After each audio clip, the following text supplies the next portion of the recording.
The only way you can root for the Golden State Warriors is if you bet on them, or if you're from the Golden State, Oakland, area, and you're already a fan. Jesus Christ. It was already bad enough Durant piled on there and killed the OKC Golden State rivalry, which is what we would be watching right now. And instead, you're literally listening to announcers. Like last night when the Celtics were playing, Reggie Miller's like going, because they're trying to sell the series, going like, oh, they only lost by 10. I mean, some of that was garbage time points. And Reggie Miller goes, look, we both know there's two meteors heading at one another, and we're just going to watch them collide. So I'm trying to think the last time I watched the Eastern and Western Conference finals, and they felt like the first round of the playoffs. Fucking Warriors. Oh, my God, they're filthy. Filthy. I love Popovich going off on that fucking goof. How many slide steps did he fucking take to make sure his foot was going to be in the vicinity of where Leonard was going to land? And for somebody out there who doesn't think that that's filthy, give me a fucking break. Give me a break. He's taking a shot, Why did he have to take that last little slide step? Skip, skip, skip, and then just have his fucking foot right there. It'd be one thing if they couldn't do like an entire highlight reel of him not only being a dirty bastard, but actually trying to fucking, pop, his Leonard's shoulder out, or whatever the hell he was doing that time when he dragged him down to the ground. He's a piece of shit. And the only thing worse than that fucking move that he made was that awful that 3 skip and a hop thing that he did afterwards as he was holding onto his head like he couldn't fucking believe it.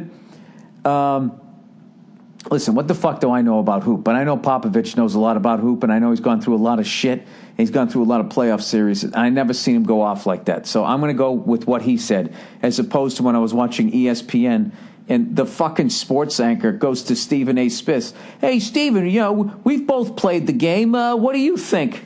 And this fucking anchor's sitting there, he's going to question Popovich. And Stephen A. Smith, who I love, was just like, he basically said what I'm saying. If Popovich says it's true, then yeah, you kind of got to go with that. But the biggest fucking story in hoop, it already came and went because the fucking Cavaliers series with the Celtics already started and they fucking kicked our ass, was I owe a certain member of the Boston Celtics a big apology. All of this time doubting him. Making fun of his choice of sneakers, making fun of the way he looked in those sneakers. Talking about how many times he was on the wrong side of the poster. Kelly Olynyk. What happened? The man simply took over the game in a fourth quarter of a Game 7 for the Boston Celtics wearing the green and white. Shades of Cedric Maxwell.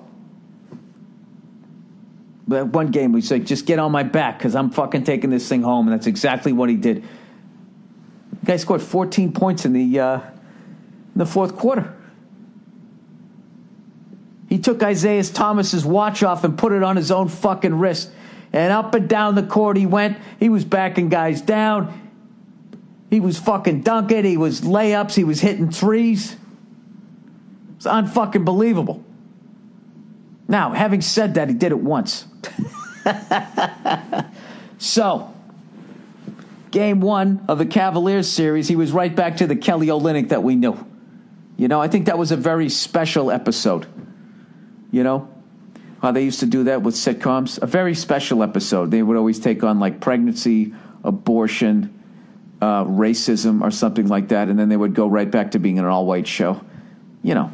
That's how white people cared in the 80s. That's how we did it. We didn't have to do any more than that. That's all that there was. So whatever. Kelly Olynyk, Jesus Christ. So I guess he's not going to do shit in this series unless we get it to Game 7. Celtics got the number 1 pick. I mean, it's just that's all we got. All we got to do now is just wait until LeBron gets old. And I actually hate the fucking Warriors so much that I don't care if the fucking Cavaliers sweep the Celtics, because I want them nice and rested when they play those fucking dirtbags out there. Who's that other guy they got on the team where you go to guard him and he jumps up to take a jump shot and he accidentally kicks you in the balls? He's kicked like half the league in the balls. I'm going to buy half the league. I mean, like 3 or 4 different guys. After a while, it's like, dude, that's your move.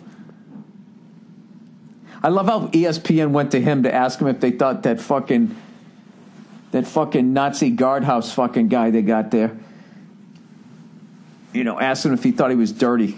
The guy who accidentally kicks people in the balls. Do you think his teammate's dirty? Well, what would you rather have? Would you rather have a twisted ankle or have your fucking balls separated for the next 9 years?